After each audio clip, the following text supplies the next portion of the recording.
Hello, wonderful learners. Welcome to English in Advance. I am your host, Jessica, and I am so thrilled that you have decided to join me today for something truly special. Today, we are beginning a journey together, a journey that is going to transform the way you listen to English, and more importantly, how you speak it. If you have been feeling stuck at the intermediate level, if you feel like you understand some things, but native speakers just talk too fast, or if you struggle to find the right words when you speak, then you are in exactly the right place. This is our B1 to B2 English Listening Masterclass, where we are going to improve your fluency naturally without stress and without memorizing boring grammar lists. We are going to do this by immersing ourselves in the language, enjoying the process, and letting your brain absorb English, just like a sponge absorbs water. Before we dive deep into our first topic, I want to remind you that if you enjoy learning with us, please make sure to subscribe to the channel and share this with a friend who is also learning English, because learning together is always more fun. Now settle in, get comfortable, and let's start improving your English right now. I want to start by talking about something that many learners overlook, and that is the power of listening. You might think that to speak better, you need to speak more. While speaking practice is important, the true secret to natural fluency is actually listening. Think about how a baby learns their first language.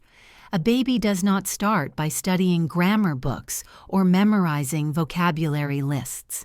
A baby simply listens. They listen to their parents, they listen to the people around them, and they listen to the sounds of the world. For months and even years, they are just absorbing the language. They are building a massive database of sounds and patterns in their brains. Then one day they start to speak. When they speak, the words come out naturally because they have heard them thousands of times before. This is exactly how we want you to learn English here at English in Advance. We want you to listen so much that the correct grammar and vocabulary just feel right to you. You will know what to say, not because you memorized a rule, but because you have heard it used correctly so many times that anything else just sounds wrong. Let's imagine your brain is like a garden. If you want to grow beautiful flowers, you cannot just command them to grow. You have to prepare the soil, you have to water the seeds, and you have to give them sunlight. In this metaphor, listening is the water and the sunlight. Every time you listen to English, you are watering the seeds of fluency in your mind. If you stop listening, the soil becomes dry and nothing grows. But if you listen a little bit every day, your garden will flourish, and soon you will be speaking beautiful, complex sentences without even thinking about it. This brings us to the concept of comprehensible input. This is a fancy term used by linguists, but the idea is actually very simple. It means you should listen to English that you can mostly understand, but that challenges you just a little bit. If you listen to something too difficult, like a complex scientific lecture, you might get frustrated and tune out. If you listen to something too easy, like a children's book, you might get bored and not learn anything new. The sweet spot is right in the middle, where you understand the main idea, but there are still some new words and phrases for you to discover. This is the B1 to B2 level, and it is exactly where we are going to focus today. One of the biggest challenges my students tell me about is the speed of native speakers. They say, "Jessica, why do they speak so fast? It feels like they are eating their words." I understand this frustration completely. It can feel like a machine gun of words coming at you. But here is the secret. Native speakers are not actually speaking faster than you, they are just connecting their words. In English, we do not pronounce every single word separately, like a robot. We link words together so that the end of one word flows smoothly into the beginning of the next word. For example, look at the phrase want to. In a textbook, you see two separate words, want and to. But when a native speaker says it in a casual conversation, it often sounds like wanna. So instead of saying, I want to go to the store, we say, I want to go to the store. It is smoother and faster. Another common one is going to, which becomes gonna. I am gonna study English later. Recognizing these connected sounds is the key to unlocking your listening skills. When you stop expecting to hear every single word clearly and start listening for the flow and the rhythm of the sentence, you will suddenly find that you understand much more. Let's practice this right now with a simple visualization. Imagine you are meeting a friend for coffee. You walk into the cafe and you see them waving at you. You walk over and say hello. Now listen to how you might ask them how they are doing. A textbook might teach you to say, "How are you doing?" But in reality, it often sounds like, "How you doing?" The words blend together. Try to say that to yourself quietly. How you doing? It feels different, right? It feels more relaxed. This relaxation is essential for fluency. When you are tense and trying to translate every word in your head, your speaking becomes choppy and robotic. But when you relax and focus on the rhythm, your speech becomes fluid and natural. This is what we aim for. We want you to feel the music of the language. English is a stress-timed language, which means the rhythm comes from the stressed syllables, not the number of syllables. This is different from some other languages, so it takes some time to get used to. But once you feel the beat of English, you will be able to dance with the language rather than fighting against it. Now, I want to talk about the importance of context. Often when we are listening, we get stuck on a single word that we do not know. We panic, and while we are worrying about that one word, we miss the rest of the sentence. This is a very common habit, but it is one you need to break if you want to reach the B2 level and beyond. Imagine you are watching a movie and the main character says, "I was absolutely famished after the hike, so I ate 3 burgers." Maybe you do not know the word famished. If you stop and think, what does famished mean, you might miss the part about eating 3 burgers. But if you keep listening, the context gives you the answer. If he ate 3 burgers, he must have been very hungry. So famished means very hungry. You figured it out without a dictionary just by listening to the context. This is a superpower. You have to trust your brain to fill in the gaps. It is okay if you do not understand every single word. Focus on the big picture. Focus on the message the speaker is trying to convey. Over time, your brain will naturally learn the meanings of those new words because you will hear them in different contexts.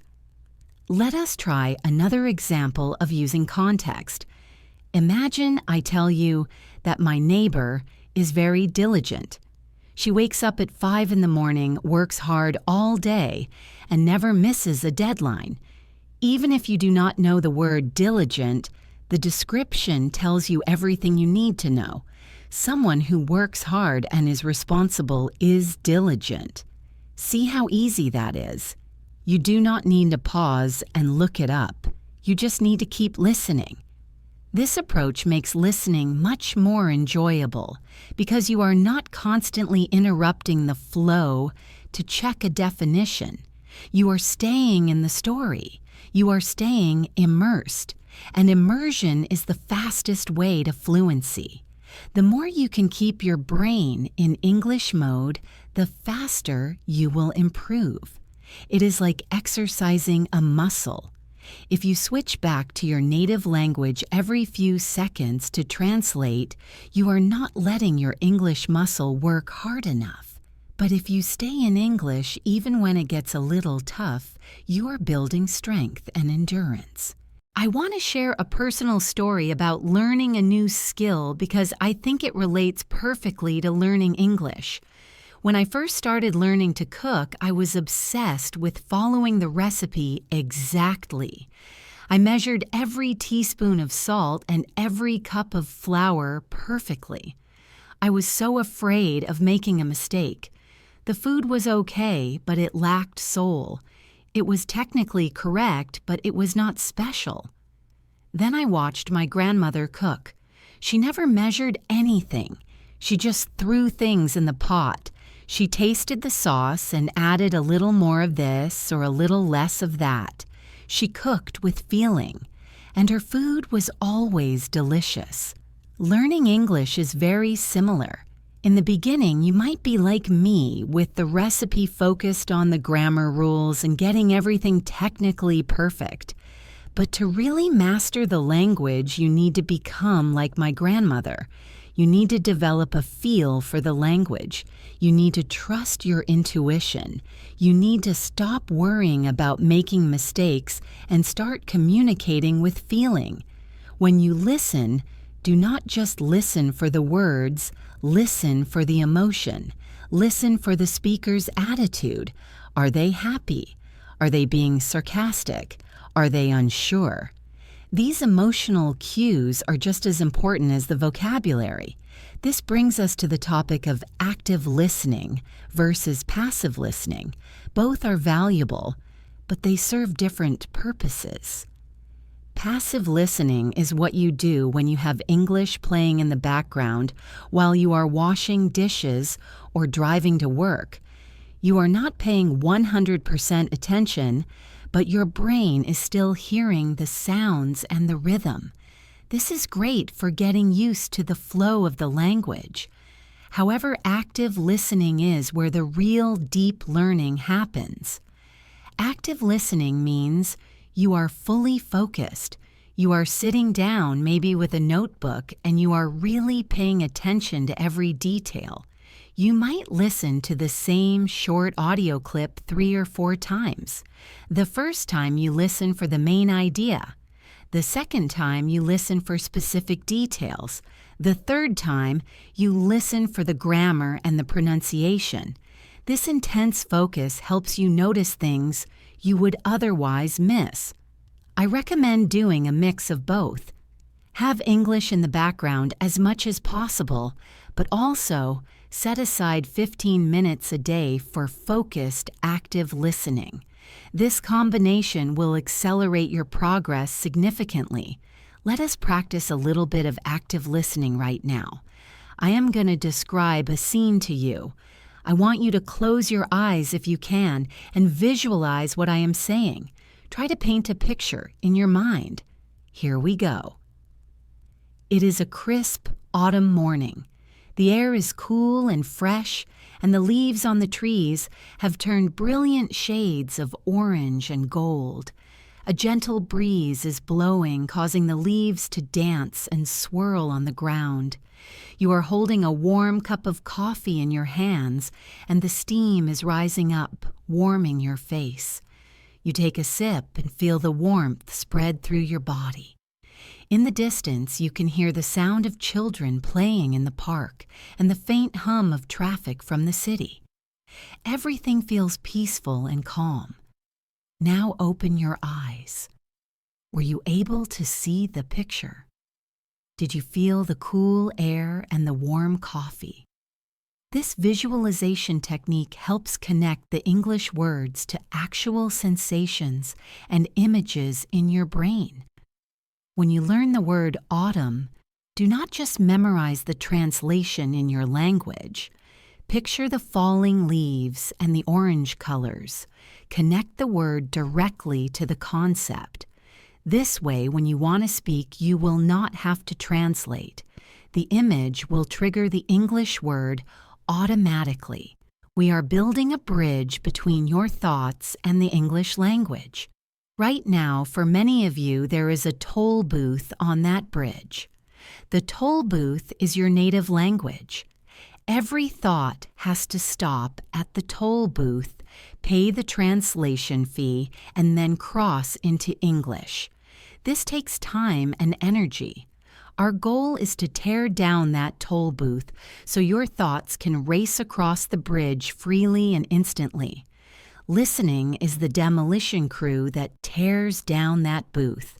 The more you listen, the weaker the connection to your native language becomes, and the stronger the direct connection to English becomes.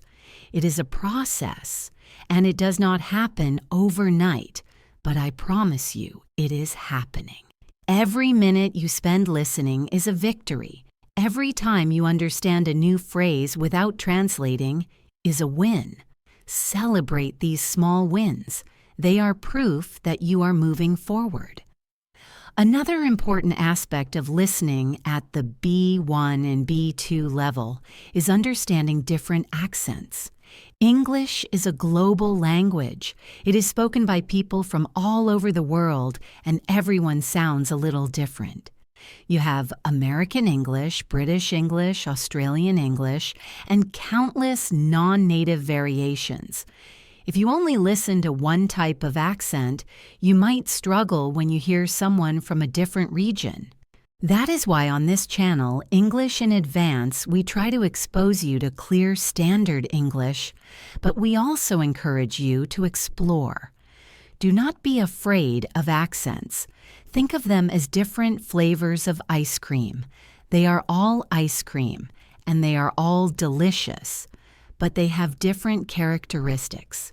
Sometimes an accent can be hard to understand at first, but if you give it time, your ear will adjust. It is just a matter of tuning your radio to the right frequency.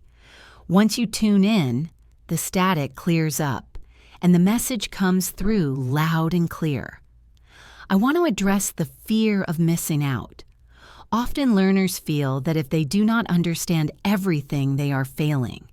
This causes anxiety, and anxiety is the enemy of language learning. When you are anxious, your brain shuts down. It goes into fight or flight mode, and you cannot absorb new information. So you need to be kind to yourself. Accept that you will not understand 100% of what you hear, and that is perfectly okay. Even native speakers miss things sometimes. Have you ever had a conversation in your own language in a noisy room and you had to ask the person to repeat themselves? It happens to everyone. So do not hold yourself to an impossible standard. Relax, breathe, and enjoy the flow. If you miss a word, let it go. Catch the next one. It is like surfing. If you fall off a wave, you do not give up and go home. You paddle back out and catch the next wave. The ocean of English is endless, and there will always be another wave for you to ride. As we continue through this masterclass, we are going to dive deeper into specific techniques for improving your listening. We will look at how to use movies and TV shows, effectively how to use podcasts, and how to use music. But for now, I want you to focus on the mindset of a curious, relaxed, and consistent learner. You are not studying English, you are living it. You are not memorizing rules, you are absorbing patterns. You are not a student, you are a user of the language. This shift in identity is powerful. When you say, I am an English speaker, even if you are still learning, you give yourself confidence. And confidence is half the battle. When you believe you can understand, you are more likely to understand. Let's talk a bit about the environment you create for yourself. You might live in a country where English is not the main language. You might say, Jessica, I have no one to speak to, and I hear my native language all day long. I understand that challenge, but you can create an English bubble right in your own home. You can change the language on your phone to English. You can listen to English radio while you cook. You can watch English news instead of local news. You can make English the soundtrack of your life. The more you surround yourself with the language, the more familiar it becomes. It stops being this strange foreign thing and starts becoming a comfortable part of your daily routine. It becomes like an old friend that is always there with you. Think about the topics you enjoy in your own language. Do you like football? Do you like fashion? Do you like history? Whatever it is, find content in English about that topic. This is crucial because when you are interested in the topic, you forget that you are learning a language. You are just learning about something you love. If you love cooking, watching a recipe video in English does not feel like study. It feels like fun. And because you already know a lot about cooking, you will understand the context much better. You will guess the words for stir and chop because you see what the chef is doing. This is called using your background knowledge. It is a powerful tool. Use what you already know about the world to help you understand English. You are not starting from zero. You are an intelligent adult with a lot of life experience. Bring that experience into your English learning. We are almost at the end of this first part of our masterclass. I hope you are feeling inspired and ready to take your listening skills to the next level. We have laid the foundation today. We have talked about the importance of listening, the concept of input, the power of context, and the need for a relaxed mindset. In the next part of this series, we are going to get practical. We are going to look at specific exercises you can do every day to sharpen your ears. We are going to talk about shadowing, which is a fantastic technique for connecting, listening, and speaking. We are going to break down more connected speech patterns so you can understand fast talkers with ease. So please stay tuned. If you found this session helpful, please give it a thumbs up and let me know in the comments what your biggest challenge is with listening. Is it the speed? Is it the vocabulary? Is it the accents? I read every comment and I want to create content that helps you specifically.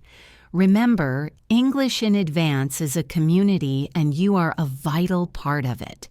Thank you so much for listening today.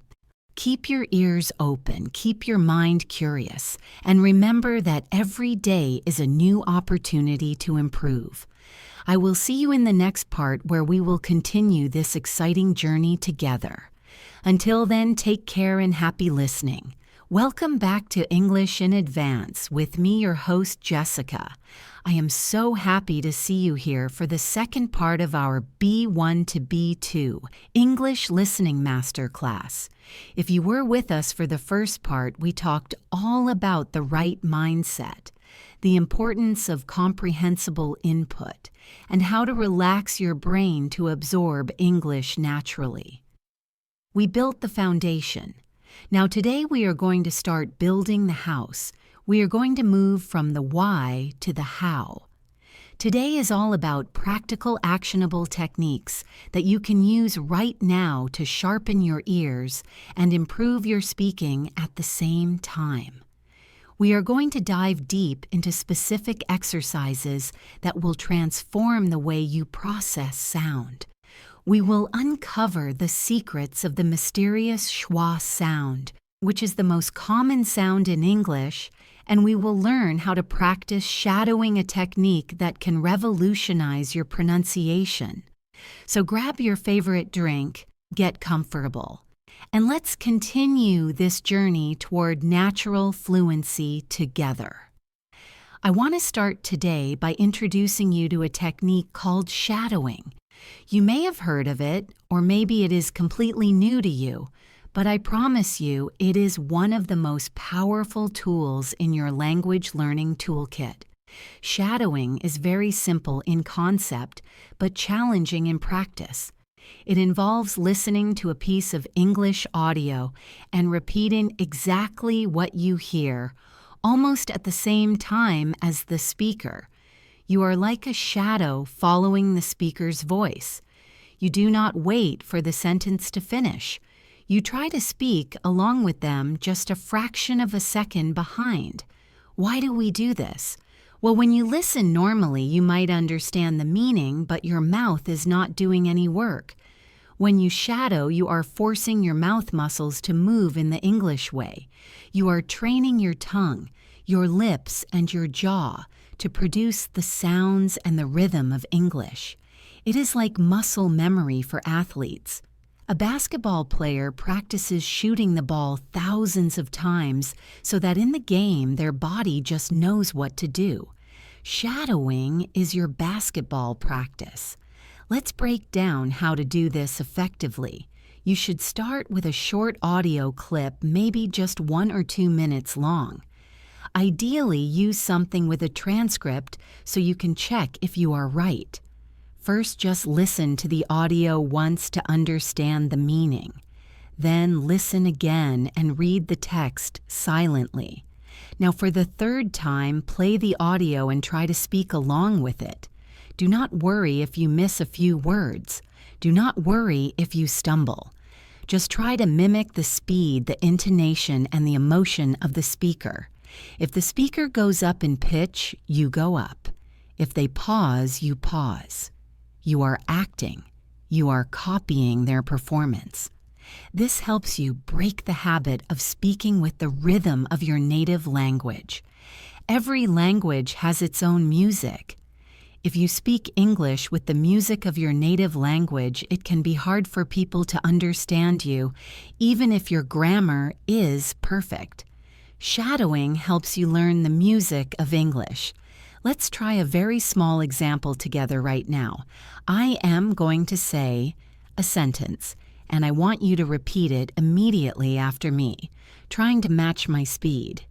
Here's the sentence. I've been thinking about moving to a new city. Now try it. I've been thinking about moving to a new city. Did you notice how I didn't say I have been thinking? I said I've been. And I didn't say thinking with a strong G sound at the end. It was softer, almost like thinkin'. I've been thinking about moving to a new city. When you shadow, you catch these tiny details. You stop reading the words on the page and start saying the sounds that are actually spoken.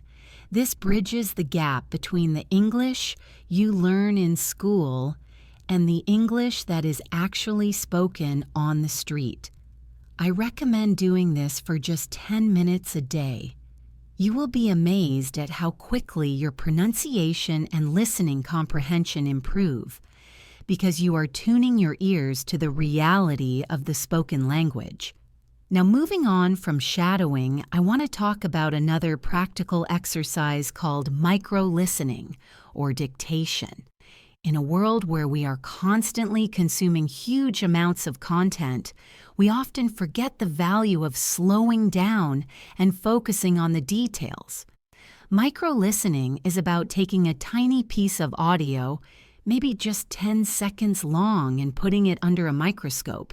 You listen to that 10-second clip 5, 6, or even 10 times. Your goal is to write down exactly what you hear, word for word. This is difficult because in natural speech, little words like a and the of and too often disappear or change. They are unstressed words. We swallow them.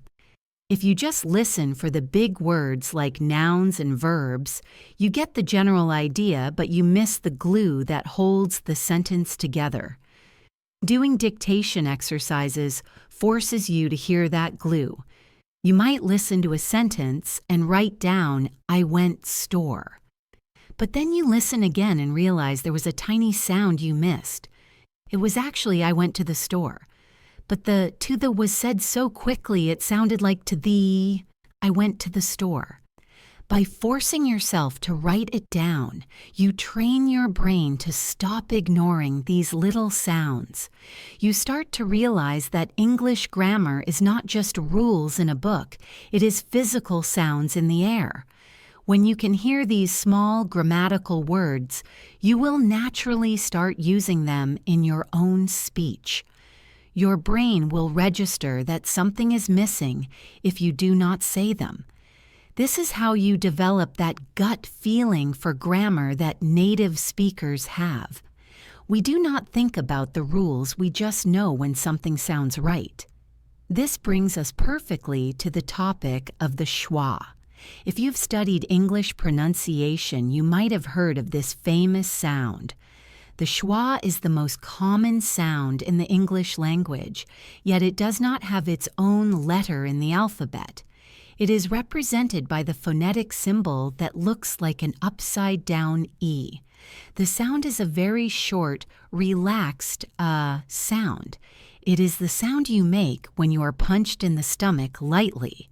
It is the sound of total relaxation. Why is this important for listening? Because in English, we stress some syllables and we unstress others. The stressed syllables are loud, long, and clear. The unstressed syllables often turn into a schwa. They become weak. Let's look at the word banana. It has 3 A's. But do we pronounce them all the same? Do we say ba-na-na? No, we do not. We say buch-na-na. The first A is a schwa. The last A is a schwa. Only the middle A is a clear, strong vowel. Buch-na-na. If you are listening for ba-na-na, you might not understand the word when a native speaker says it quickly. This happens in almost every sentence. Look at the word teacher. It ends with ER. But we do not say teach-er. We say teach-a. The end is a schwa. Doctor ends in OR, but we say doc-tu. It is the same sound. Understanding the schwa unlocks your listening because you stop expecting clear vowels everywhere. You realize that English is a mix of mountains and valleys. The mountains are the stressed syllables and the valleys are the schwas. Let's apply this to a full sentence to see how it works in real life. Take the sentence, I can do it. If I say this slowly and clearly, I pronounce can with a short A sound like cat. I can do it. But in a normal conversation, can is usually an unstressed grammatical word. So it reduces to a schwa. It sounds like CN. I CN do it. Listen to the difference. I can do it versus I CN do it. If you are listening for the strong, you might miss it. But if you know that can often become CN, your brain will recognize it instantly. This is why listening can be so frustrating for beginners. You learn one way of pronouncing a word, but in reality, it changes shape depending on where it is in the sentence and how fast the person is speaking. But do not get discouraged. Once you know this secret, it becomes a fun game. You start hunting for the schwas.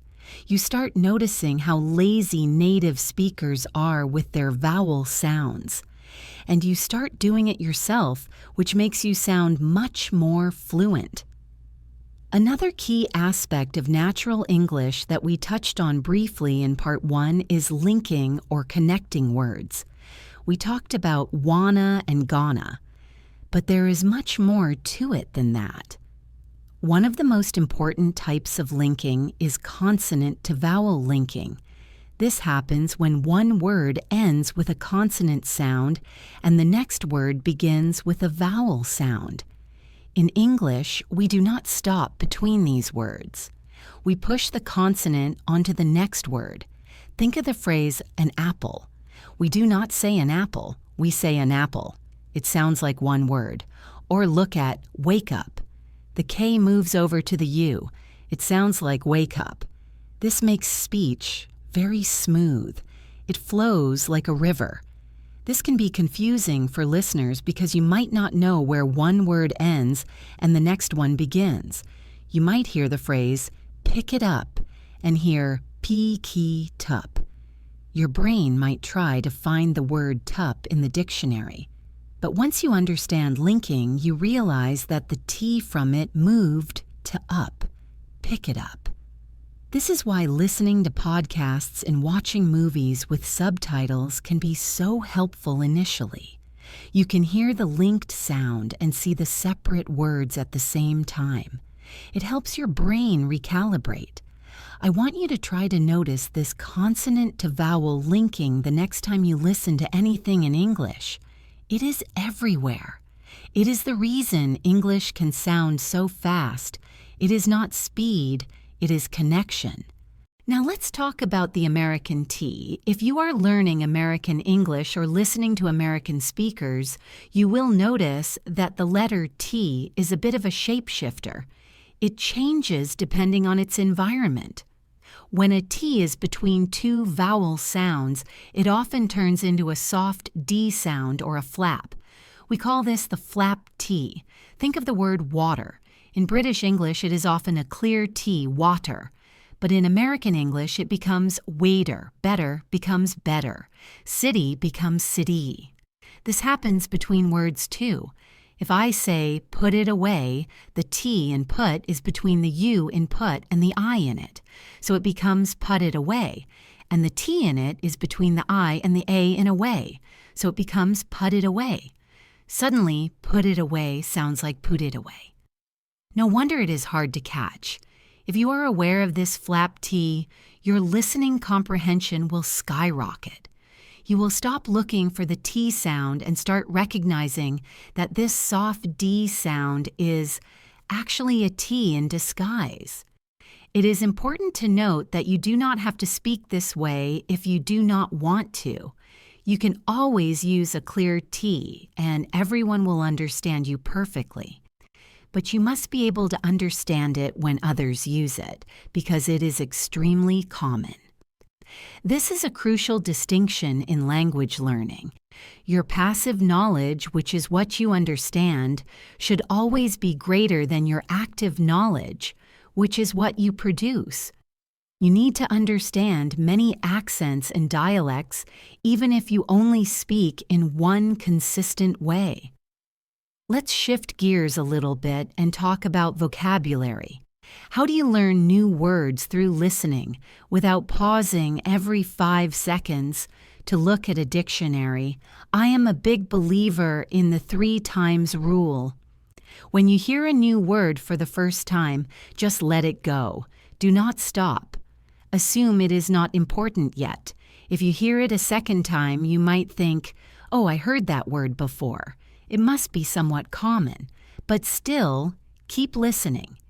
If you hear it a third time within a short period, then it is a signal. This word is important. It is relevant to this topic. Now you can try to guess the meaning from the context or make a quick note to look it up later. This filters out the rare useless words and helps you focus on the high-frequency vocabulary that will actually help you.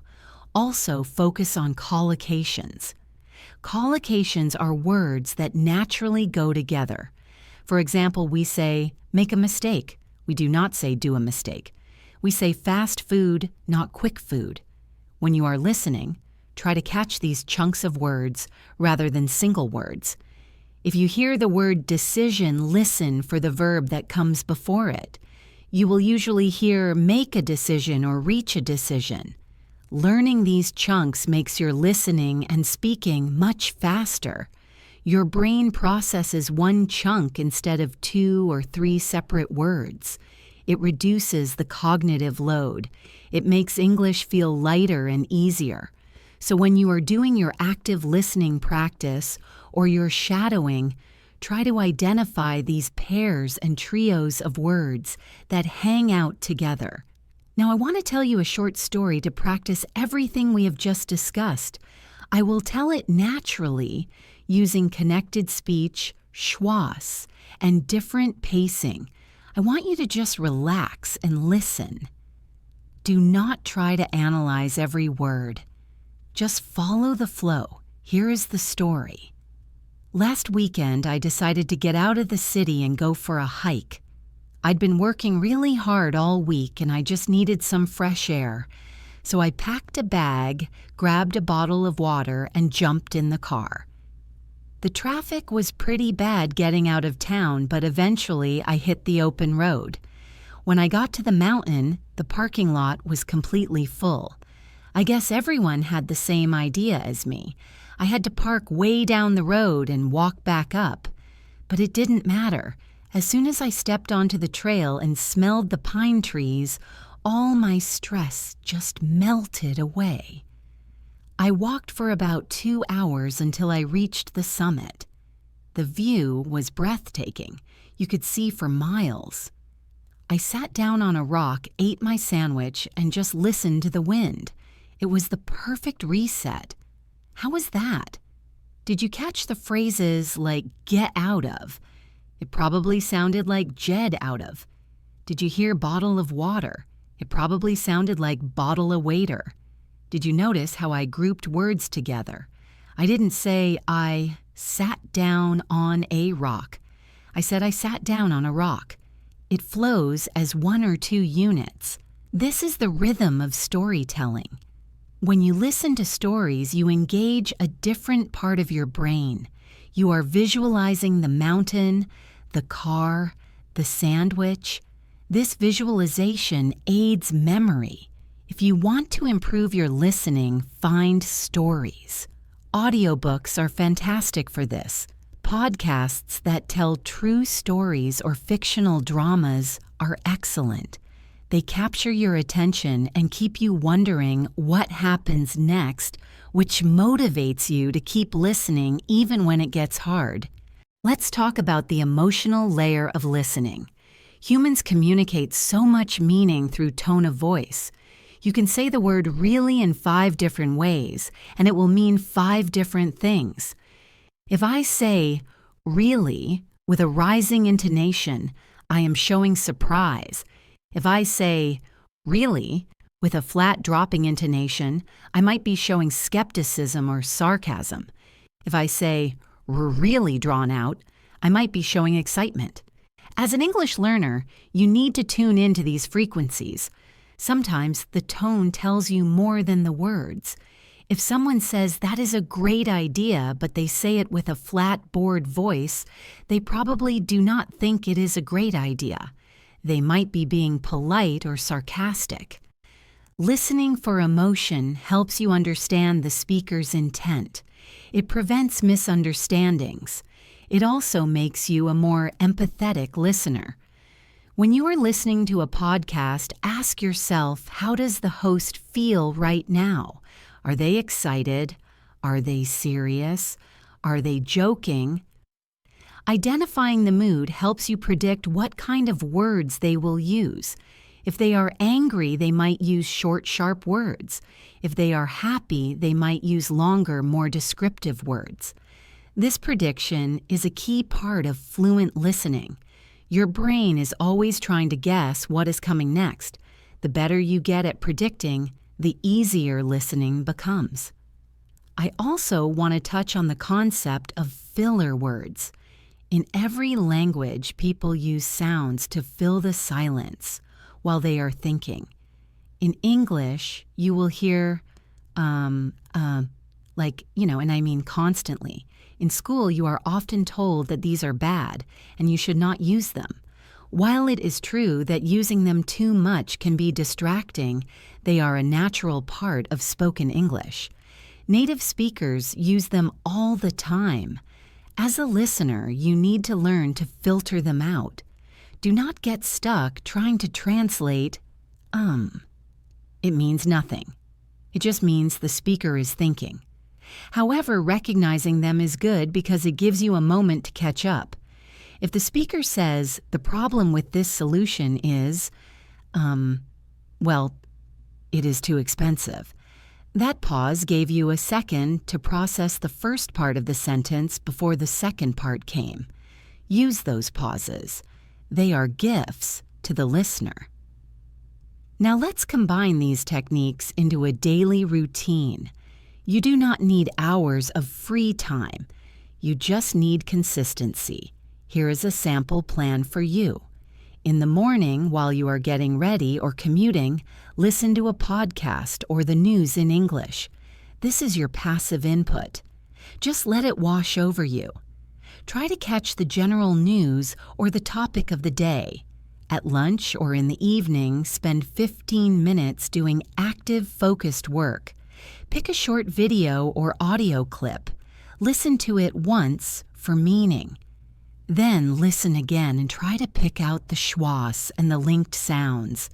Maybe pick one sentence and shadow it 5 times until your mouth feels comfortable with the rhythm. Finally, before you go to sleep, read a page of a book or an article and try to hear the words in your head as you read. Imagine how a native speaker would say them. This activates your auditory memory even when you are reading silently. This combination of passive absorption and active training is the secret formula. It is how you move from B1 to B2 and eventually to C1. It is not about suffering through grammar drills. It is about engaging with the living, breathing language. It is about curiosity. Every time you hear a new sound or a new phrase, it is a discovery. Be a detective. Investigate the language. Why did they say it that way? Why did their voice go up there? The more questions you ask, the more you will learn. I know that sometimes it feels like you are on a plateau. You feel like you are listening and listening, but you are not getting better. This is a very common feeling at the intermediate level. When you are a beginner, progress is fast. You learn hello and goodbye, and suddenly you know 100% more than you did yesterday. But at the intermediate level, progress is more subtle. You are improving, but it is harder to see. Trust the process. If you are listening, you are improving. Your brain is rewiring itself. One day you will turn on a movie without subtitles and you will realize, wait a minute, I understood that entire scene without trying. It will happen. It just takes time and patience. In this part of the Masterclass, we have covered a lot of technical ground. We talked about shadowing to build muscle memory. We discussed micro-listening and dictation to catch the small grammatical words. We explored the schwa sound, which is the key to English rhythm. We looked at connected speech like linking and the flap T, and we talked about the importance of tone and emotion. These are your tools. You do not have to use them all at once. Pick one. Maybe this week focus just on the schwa. Next week focus on linking. Take it step by step. In the next part of our Masterclass, Part 3, we are going to expand our horizons. We are going to talk about how to use authentic media effectively. I am talking about movies, TV series, and YouTube channels. How do you choose the right ones? Should you use subtitles or not? How do you learn slang and idioms without sounding unnatural? We will also talk about the difference between formal and informal listening and how to adapt your ears to different social situations. It is going to be a lot of fun because we will be talking about entertainment and how to turn your leisure time into learning time. So please keep practicing. Try the shadowing technique today. Just find one sentence and own it. Make it yours. Repeat it until you sound just like the native speaker. It is a great feeling of accomplishment. And remember to listen for the music, not just the lyrics. English is a song, and you are learning to sing it. Thank you so much for joining me for Part 2 of this English Listening Masterclass on English in Advance. I hope you found these techniques helpful and easy to understand. If you did, please let me know in the comments which technique you are going to try first. Are you going to be a shadower? Are you going to be a schwa hunter?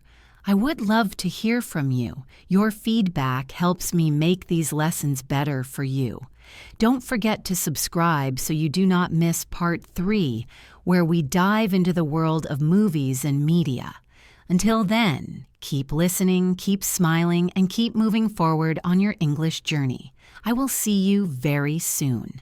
Hello again, and welcome back to English in Advance.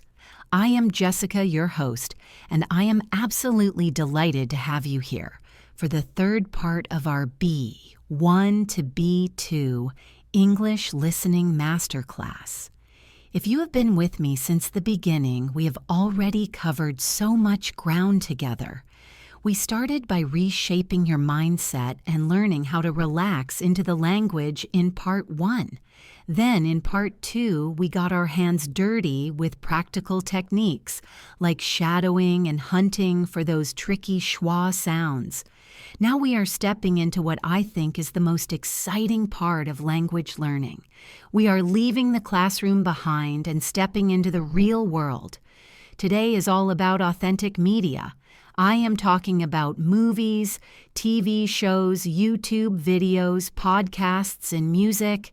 This is where the language comes alive. This is where you learn the English that people actually speak, not just the English that lives in textbooks. It can be a little scary to leave the safety of slow, clear audio, but I promise you it is also incredibly rewarding.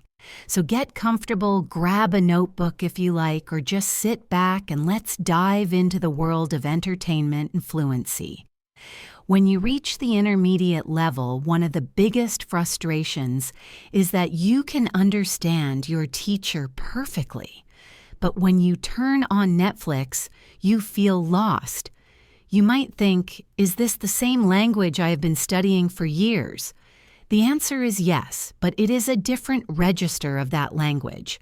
Authentic media is unfiltered. It is messy. It has background noise, music, mumbling, and slang. In a textbook audio recording, the actors are in a soundproof studio reading from a script and pronouncing every syllable clearly.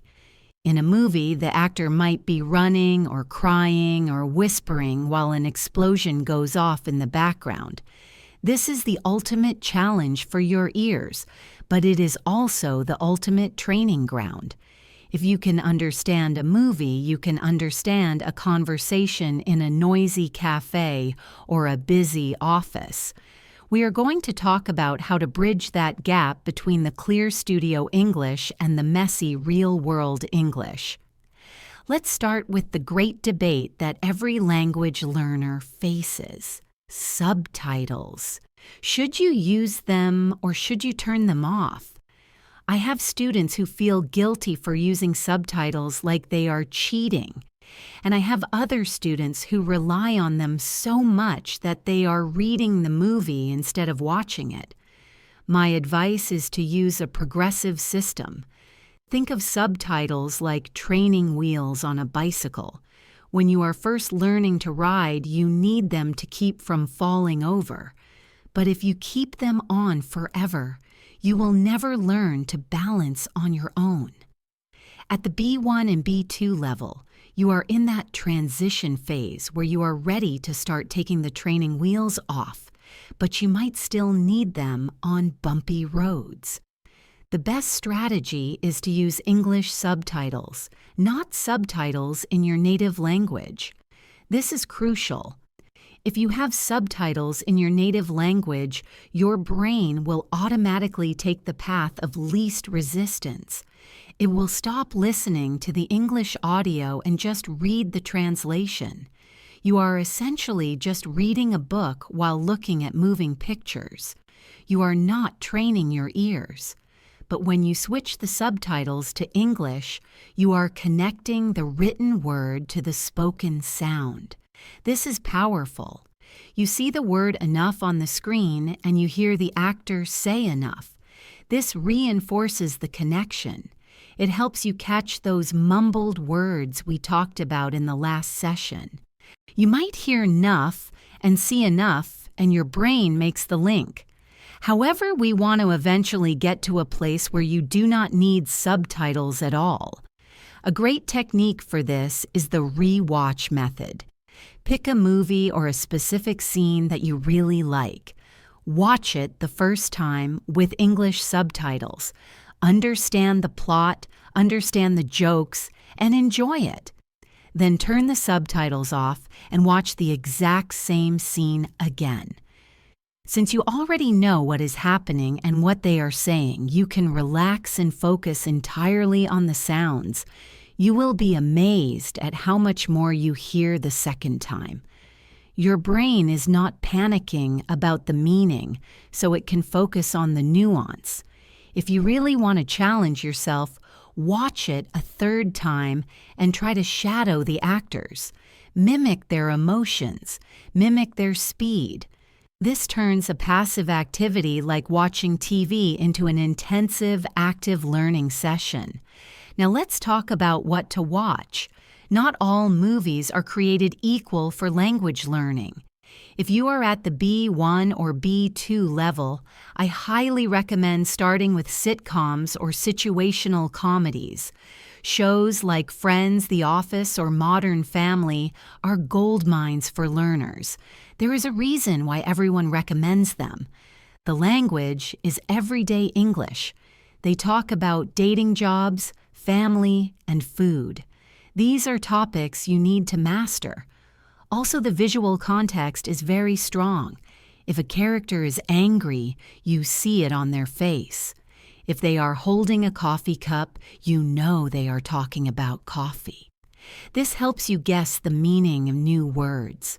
Compare this to a science fiction movie or a complex legal drama. In those genres, they use highly specialized vocabulary that you might never use in real life. Unless you plan to be a lawyer or an astronaut, focusing on everyday sitcoms will give you a better return on your time investment. Let's try a mental exercise. Imagine you are watching a scene from a sitcom. Two friends are sitting on a sofa. One of them looks sad. The other one puts a hand on their shoulder and says, "I know you are feeling down, but things will look up." Even if you do not know the phrasal verbs feel down or look up, the scene tells you everything. The sad face tells you that feel down means to be sad. The comforting gesture tells you that look up means to get better or improve.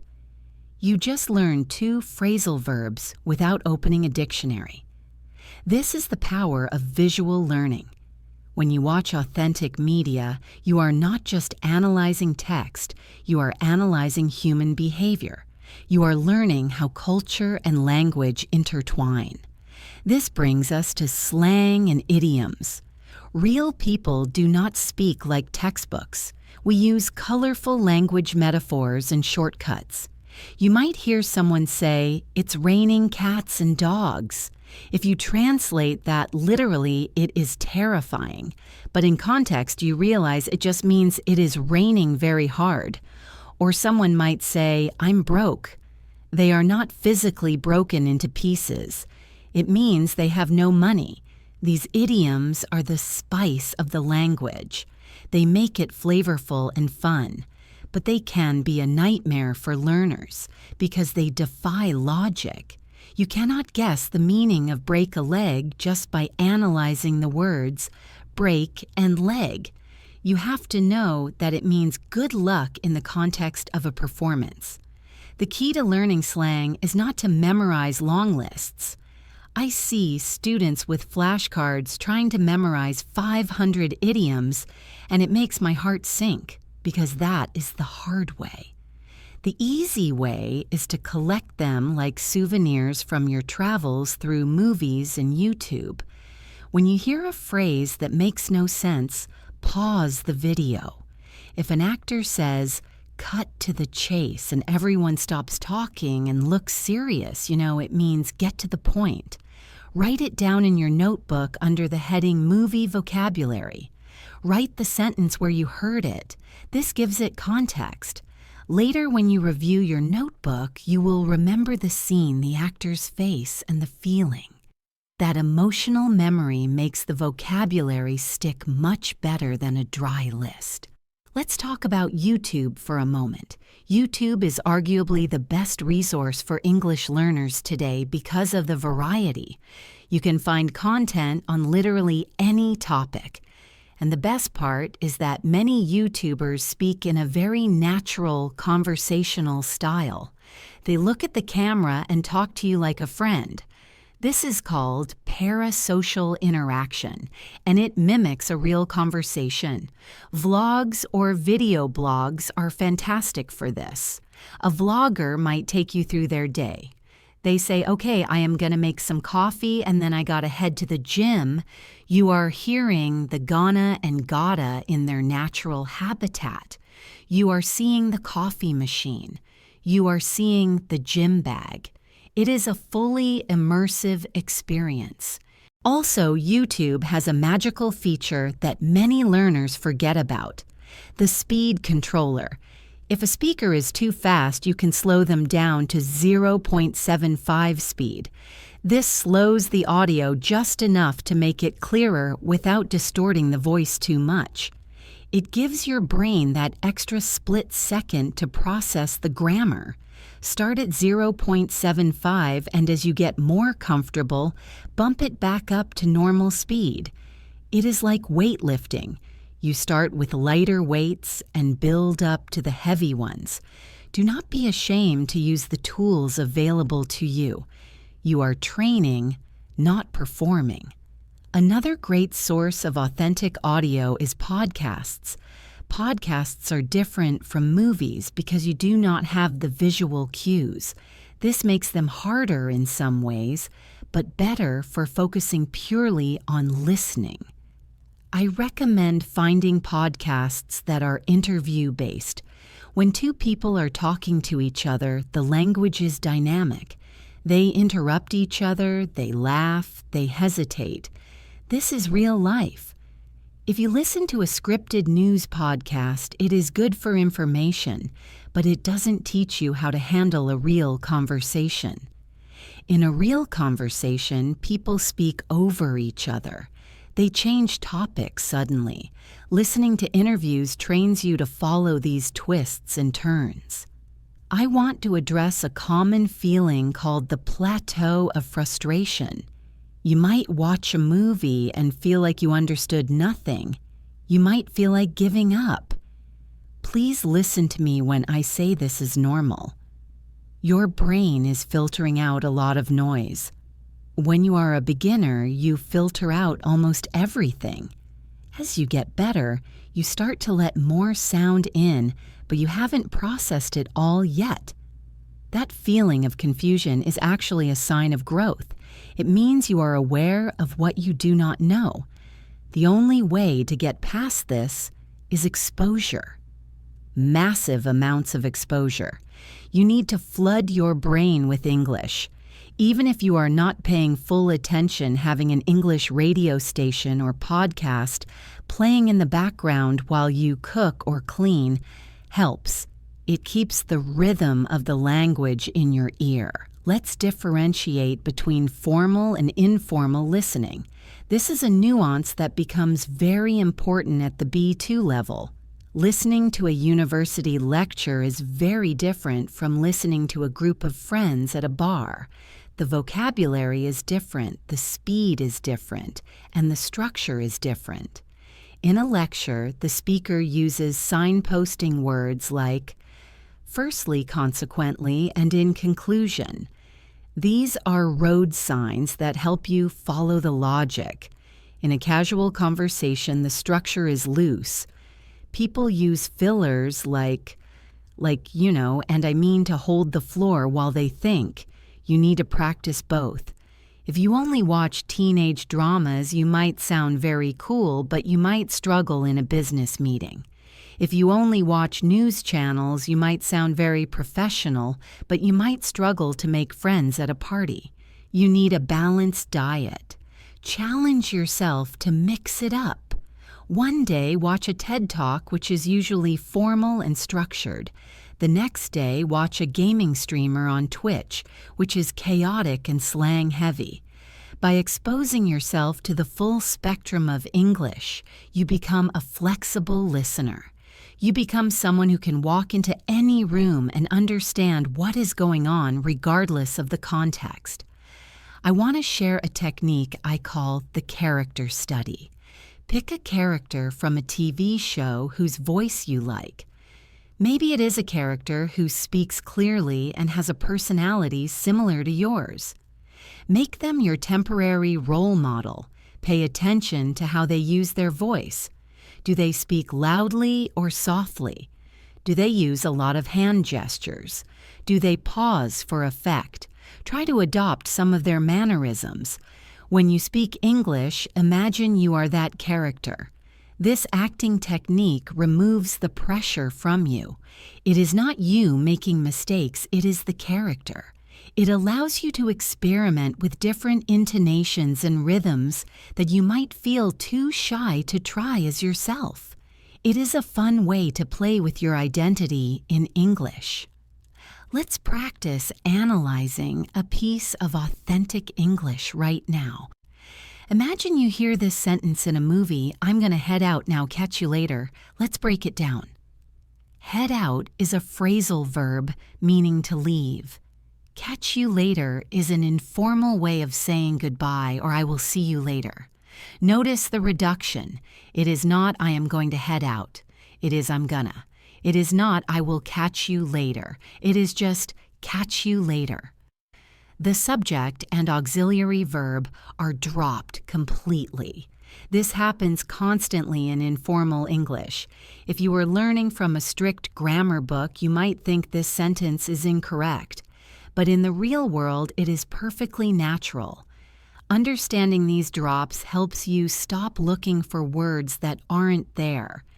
If you hear catch you later, do not panic asking where is the I. Just accept that in this context it is implied. Another challenge with authentic media is the cultural reference. Sometimes you understand every word in a sentence, but you still do not get the joke. This is usually because they are referencing a famous person, a historical event, or a brand name that you do not know. For example, if someone says he is pulling a Sherlock Holmes, they mean he is investigating or acting like a detective. If you do not know who Sherlock Holmes is, the meaning is lost. When this happens, do not get discouraged. Cultural literacy takes years to build. Even native speakers from different generations miss references. Just make a note of it and look it up later. Treat it as a window into the culture. Learning the language is inseparable from learning the culture. Now I want to talk about the importance of enjoyment, the dopamine factor. Dopamine is a chemical in your brain that makes you feel good. It is also essential for learning and memory. When you enjoy what you are watching, your brain releases dopamine, which tells your memory centers, "This is important. Keep this." If you force yourself to watch boring political debates because you think it is good for your English, but you hate politics, your brain will reject the information. You will zone out. But if you love cooking and you watch MasterChef, your brain is engaged and happy. You will learn the words for whisk, sauté, and bake much faster because you care about the result. So follow your interests. If you like fashion, watch fashion hauls. If you like cars, watch car reviews. Your passion will fuel your fluency. Let's discuss music for a moment. Music is a fantastic way to connect with the rhythm of English, but it comes with a warning. Song lyrics often break grammar rules for the sake of rhyme and rhythm. You might hear, "She don't love me," instead of, "She doesn't love me," just because it fits the beat better. So while music is great for learning pronunciation and vocabulary, do not use it as your primary source for grammar. Use it for the soul of the language. Sing along in the shower. Singing forces you to link words together perfectly. You cannot sing a choppy sentence. You have to flow. This flow transfers over to your speaking. Plus, it is a great stress reliever.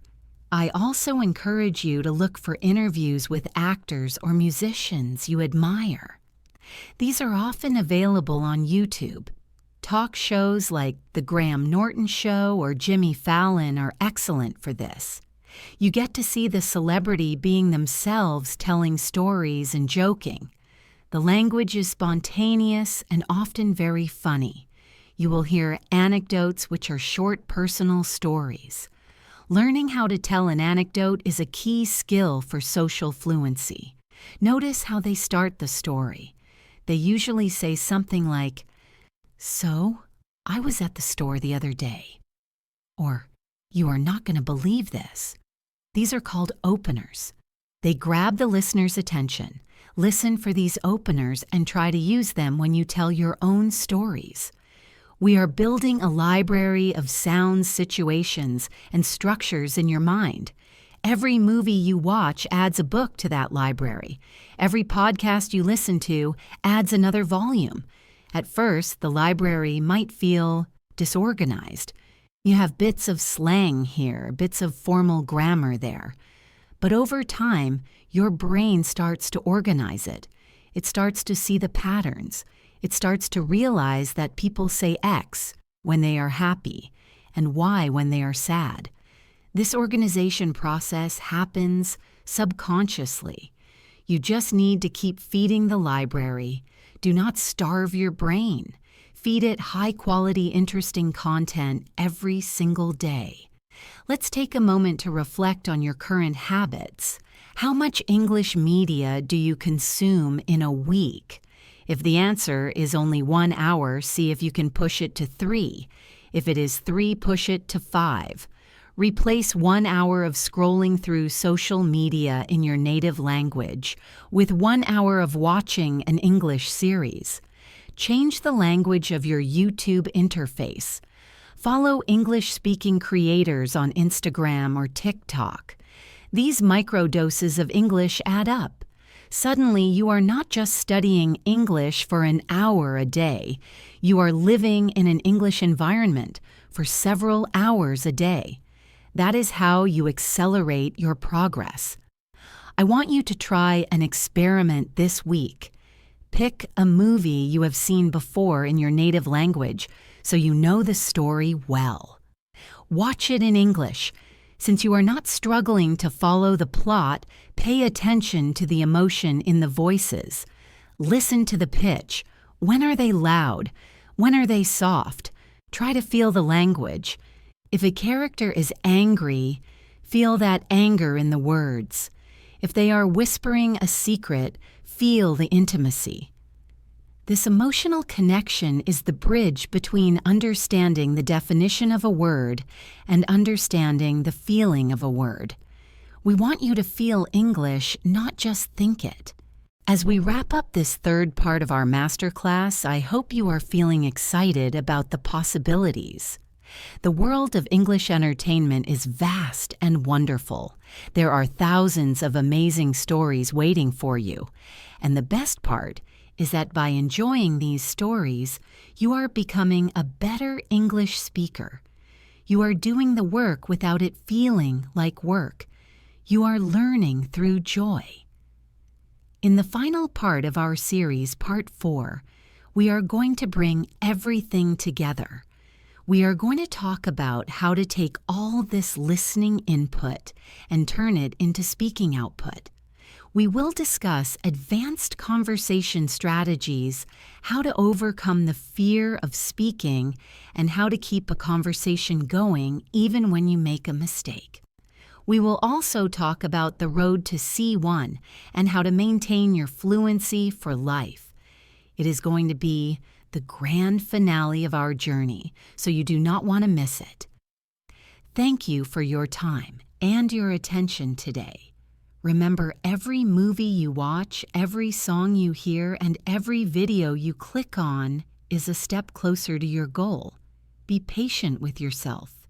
Be curious, and most importantly, Have fun with it. Go find something great to watch tonight. I will see you in the next and final part. Until then, keep your eyes and ears open and keep enjoying the journey. Welcome back to the grand finale of our Masterclass here on English in Advance. I am Jessica, and I am incredibly proud of you for making it this far. We have been on quite a journey together over these 4 parts. We started by reshaping your mindset and learning to relax into the language. We practiced the mechanics of listening with shadowing and the schwa sound. We explored the exciting world of movies and authentic media. And now we have arrived at the destination. Today is all about bridging the gap between what goes into your ears and what comes out of your mouth. Today we talk about speaking. We talk about confidence. We talk about how to take all that passive listening you have been doing and turn it into active, powerful fluency. We are also going to look ahead at the road to the C1 level and how you can maintain your English for the rest of your life. So for the last time in this series, get comfortable, take a deep breath, and let's unlock your full potential. Many students ask me, Jessica, how do I speak more fluently? They expect me to give them a list of grammar rules or a magic textbook. But the truth is that speaking is the overflow of listening. Imagine your brain is a cup. Listening is the water you pour into that cup. If you only pour a few drops, the cup will never fill up, and nothing will ever spill over. You cannot pour water out of an empty cup. Speaking is simply the water spilling over the edge. When you have listened enough, when you have filled your brain with enough patterns and sounds and vocabulary, the speaking will naturally start to flow. It has to. It is the natural consequence of high-quality input. So if you feel like you cannot speak well yet, it does not mean you are bad at languages. It usually just means your cup is not full yet. You need to keep pouring. You need to keep listening. But I know that even when the cup is full, there is often a lid on top that stops the water from spilling out. That lid is fear. Fear of making mistakes, fear of sounding stupid, fear of not finding the right word. This psychological barrier is the #1 reason why intermediate learners get stuck. You know the English inside. You can read it and understand it. But when you open your mouth, you freeze. The first step to overcoming this is to change your relationship with mistakes. In school, we are taught that mistakes are bad. If you make a mistake on a test, you get a red mark and a lower grade. But in language learning, mistakes are not bad. Mistakes are necessary data points.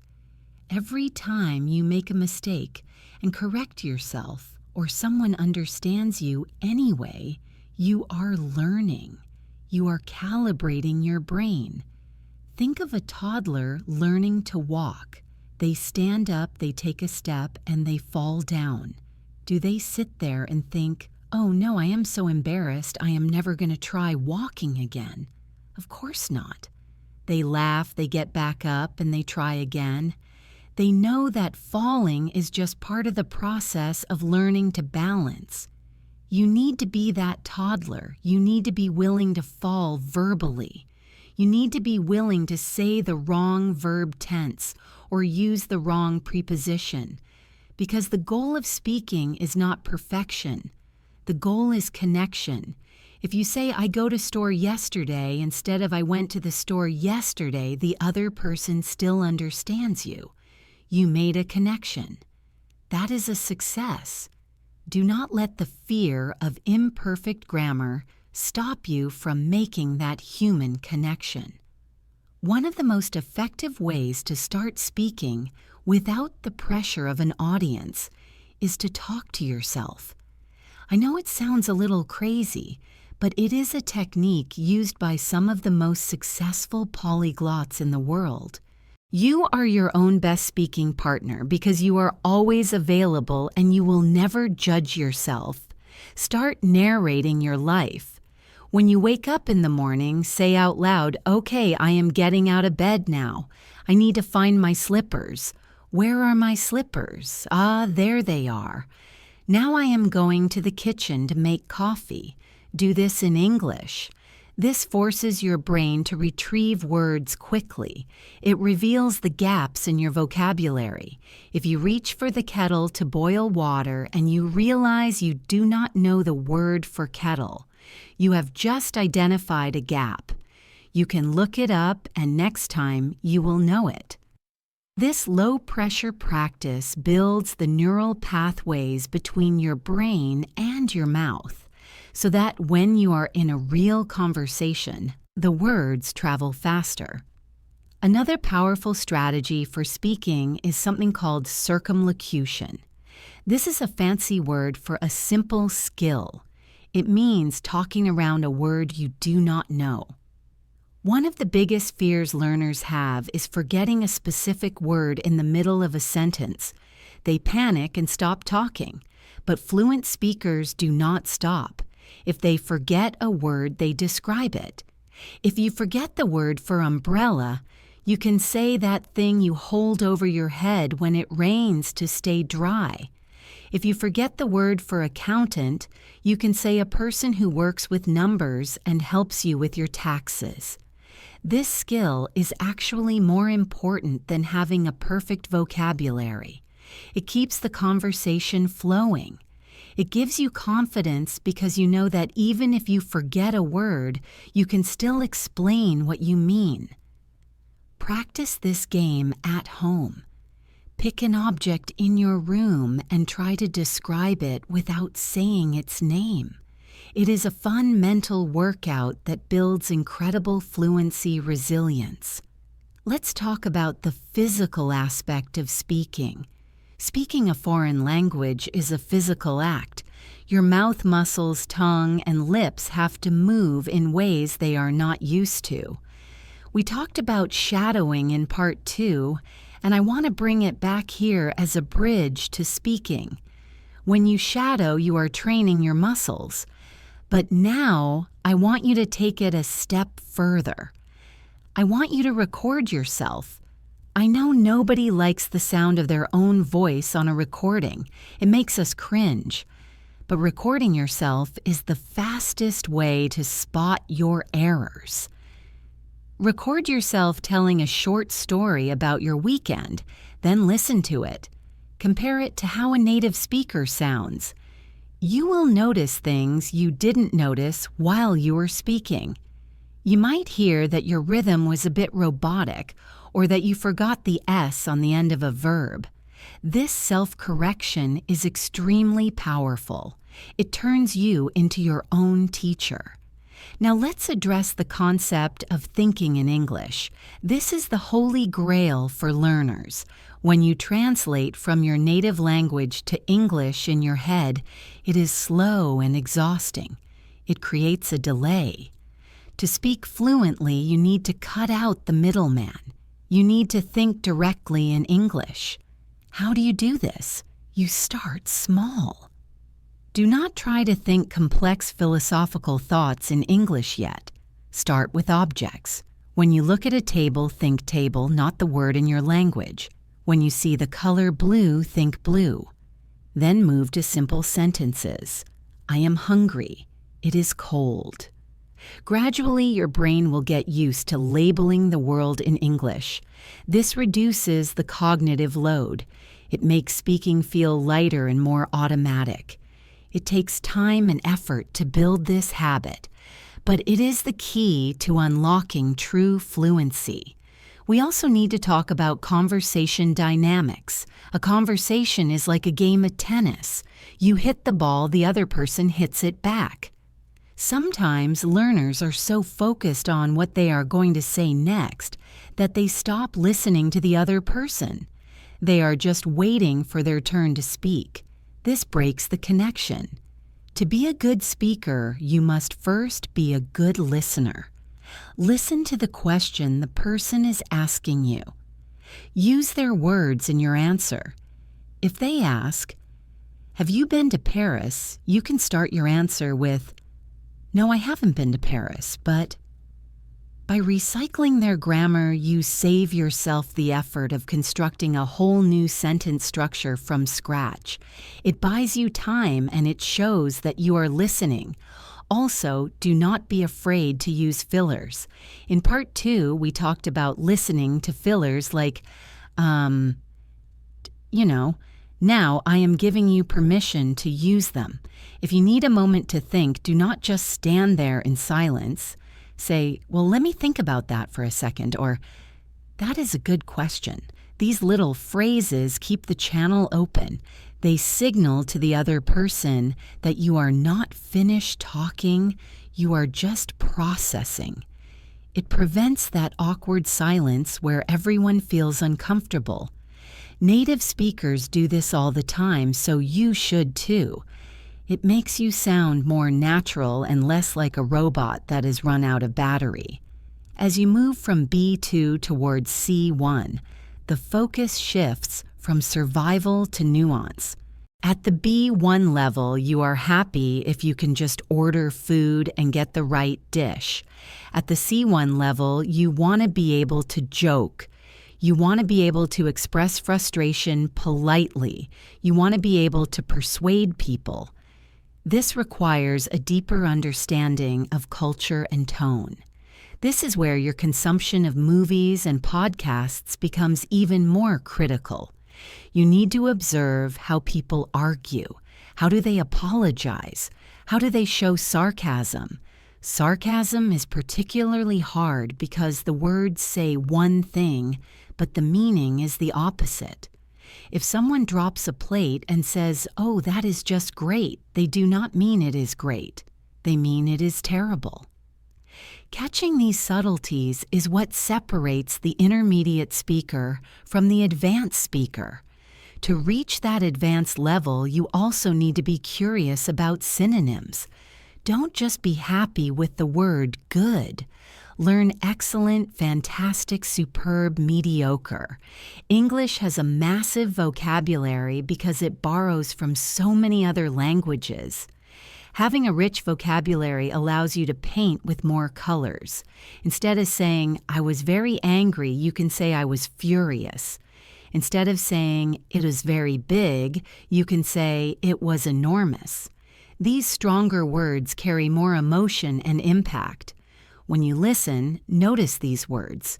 Write them down. Try to use them in your self-talk. The more precise your vocabulary, the more clearly you can express your true personality.